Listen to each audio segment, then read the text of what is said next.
Good morning. Today is Tuesday, January 7th. This is Wake Up with KERA News, and I'm Andrew Garcia.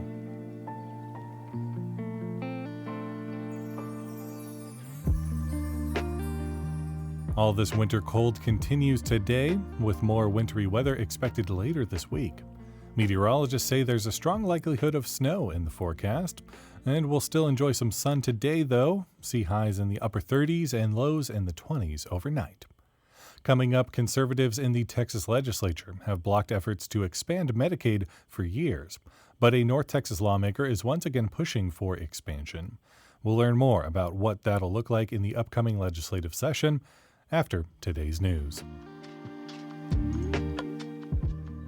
Governor Greg Abbott has appointed Justice Jimmy Blacklock as the next Chief Justice of the Texas Supreme Court. Blacklock replaces former Chief Justice Nathan Heck, who retired on New Year's Eve. Governor Abbott tapped his own general counsel, James Sullivan, as Blacklock's replacement on the court.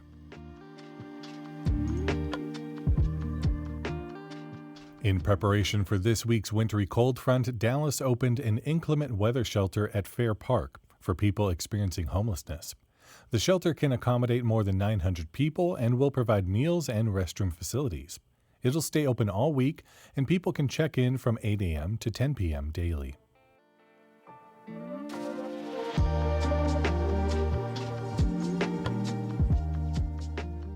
As the 89th legislative session approaches in Texas, some lawmakers have revived the fight for Medicaid expansion. Texas is one of just a handful of states that haven't expanded coverage to more low-income adults. 2 North Texas lawmakers have already filed bills to expand the program, but as KERA's Kaylee Broussard reports, lawmakers are likely to once again ignore the proposal. On his third try to establish a Texas-specific Medicaid plan, State Senator Nathan Johnson of Dallas says he knows his bill's chances are, in a word, grim. But I think it's important that it be filed, one, to act as a template, a launching point in case there is a change, and secondly, to keep the issue alive. Texas is one of 10 states that have not expanded Medicaid. That means coverage is out of reach for adults under 65 who are not pregnant, caregivers, or living with serious disabilities, regardless of income. Johnson filed Senate Bill 232 to change that. The bill would create a program called Live Well Texas. In addition to expanding Medicaid to adults based on income level, the program would also offer patients health savings accounts and let employers participate in the program. The whole thing is set to try to mimic the private health insurance model and the employer-provided private health insurance model. Johnson says it's also an option that could appeal to conservatives who have opposed expanding Medicaid since the option became available a decade ago. We've allowed other people to make the mistakes. We can learn from their mistakes and tailor the program in a way that we know works. That's conservative. But for the most part, conservatives in the Texas legislature haven't budged. Some Republicans signed onto a House version of a Live Well Texas bill in 2021, but the bill did not pass either chamber. Another attempt in 2023 also failed. Democratic U.S. Representative-elect Julie Johnson led the push for Medicaid expansion when she was a state representative. So many Texans are in need.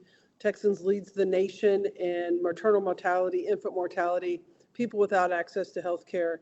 So it's really unfortunate that the Republicans in Texas have taken the position to oppose Medicaid expansion. Lieutenant Governor Dan Patrick listed addressing barriers to insurance among his priorities this legislative session.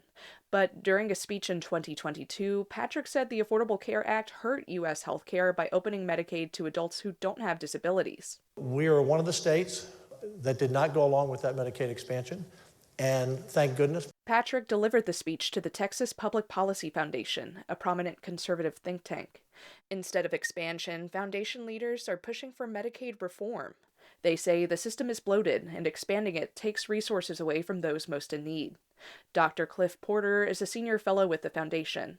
He says the bureaucracy that comes with Medicaid burdens healthcare providers and that coverage doesn't guarantee providers who accept Medicaid. Expanding Medicaid on its own without really fundamental reforms is throwing money at the problem. Senator Nathan Johnson says those arguments are nothing new, and that studies point to the benefits of expansion.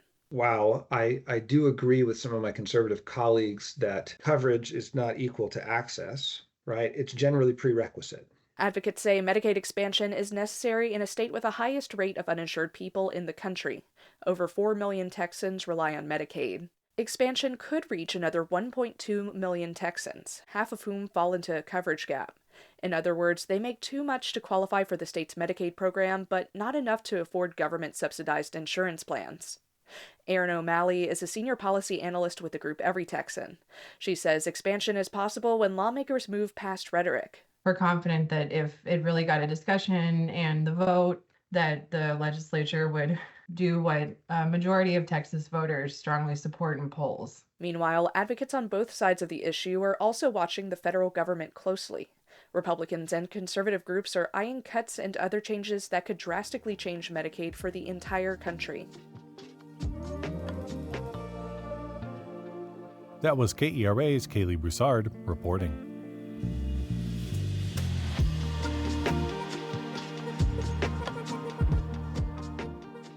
The Dallas Mavericks lost their game to the Grizzlies last night, adding yet another defeat to their 5-game losing streak as the Mavs continue to struggle with star Luka Doncic still out with a calf strain.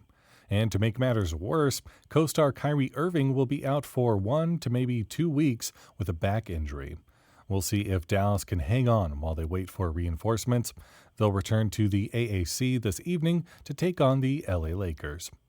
And the Stars are away playing the New York Rangers tonight.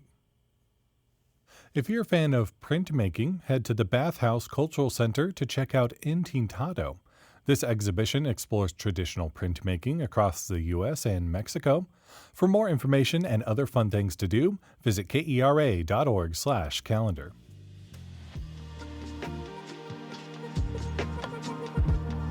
Thanks so much for listening to Wake Up with KERA News. I'm your host, Andrew Garcia.